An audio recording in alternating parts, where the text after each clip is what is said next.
Ezrat Hashem, le Shpizin des 4e jour, Moshe Rabbeinu alav shalom. La connexion entre Moshe Rabbeinu et la fête des Sukkot. Pourquoi on sort dans la Souka? La Souka est une maison temporaire, une maison pour 7 jours, pour dire que la vie dans ce monde est temporaire. Shiv'im Shana, 7 jours représentent 70 ans de vie. Qu'est-ce qui est essentiel dans ce monde? L'étude de la Torah. Rappelez-vous une chose, toujours mettez ça en face de vous. Le temps il passe, les gens vieillissent. Et qu'est-ce qu'on fait à notre vieillesse? Aujourd'hui, vous ne pouvez plus compter sur vos enfants. Vous comptez vos enfants, vous s'occuper de vous, vous ne pouvez plus. Parce que eux, ils ont leurs obligations. Eux, ils ont leurs enfants à s'occuper. Alors, le pire des cas, c'est quoi? Ils vous placent dans un home, ils vous placent dans une résidence, et là, vous êtes seul. Et qu'est-ce que vous faites toute la journée? Qu'est-ce que vous faites? Des fois, il y a des activités.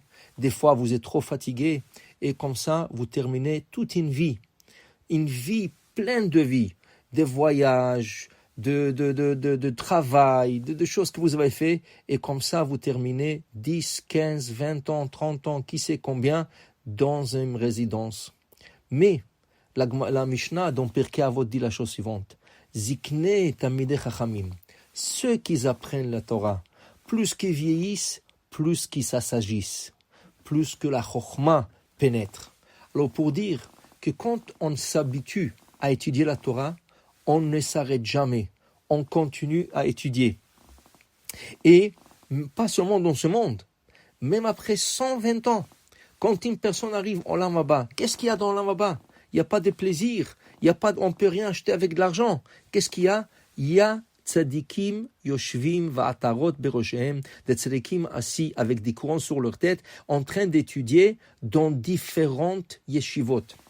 Alors, si vous n'êtes pas habitué d'étudier dans ce monde, arrivez là-bas dans l'autre monde, on vous pose la question, quelle yeshiva vous voulez aller? Vous voulez aller à la yeshiva de Moshe Rabbeinu, d'Aaron HaKohen, de Rabbi Akiva, de qui? Oui, et là, chaque yeshiva, has v'shalom, si vous n'êtes pas habitué, ça va être trop haut niveau. Et peut-être il n'y aura pas de yeshiva à votre niveau. Là-bas, il n'y a pas de garderie.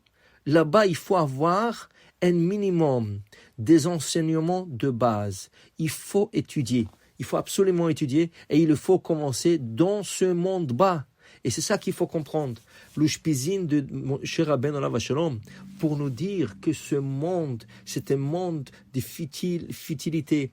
Tout passe, tout est temporaire. Ce qui reste, c'est que la Torah Kedusha. Et c'est Moshe Rabbeinu qui nous a enseigné la Torah. C'est sûr que vous pouvez dire, si j'aurais un enseignant comme Moshe Rabbeinu, ça m'aurait fait plaisir de m'asseoir toute la journée. Il y a tellement des enseignements sur l'Internet, dans des livres, dans des cours de Torah, dans des synagogues, dans Beth Midrash. Il est impossible que vous ne trouviez pas un cours. Et qu'est-ce qu'il vous faut? Il vous faut pas toute la journée. On ne vous demande pas rentrer dans un kollel ou dans un yeshiva et s'asseoir et étudier toute la journée. Tout ce qu'on vous demande, c'est kava'ata itim la Torah. Fixez un temps à la Torah. Chaque jour, 1 heure. 1 heure de votre temps. Vous avez 12 heures de la journée de faire tout ce que vous voulez. Donnez à Akadosh Baruch Hu 1 heure.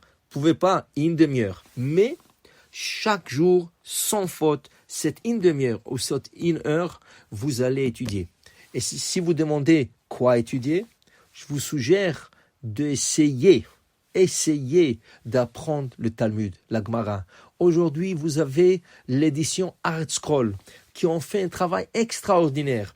Traduction en anglais, traduction en français, des images, des photos, des explications. Vous avez tellement de choses extraordinaires qu'il est impossible de ne pas comprendre. Alors oui, ça va vous prendre un peu plus de temps au début, mais avec le temps, c'est une nouvelle langue que vous apprenez. C'est l'araméen. Il y a aussi beaucoup de mots en hébreu. Alors, vous lisez, vous commencez à vous habituer à penser de la manière que la Gemara pense. Question, réponse, thèse, synthèse, supposition, allégorie, une histoire, une anecdote.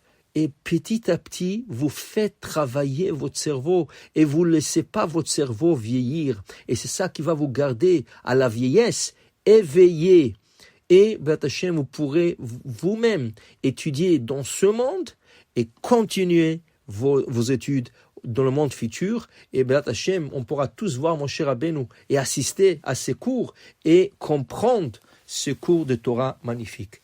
Hag Sameach U'Vorach.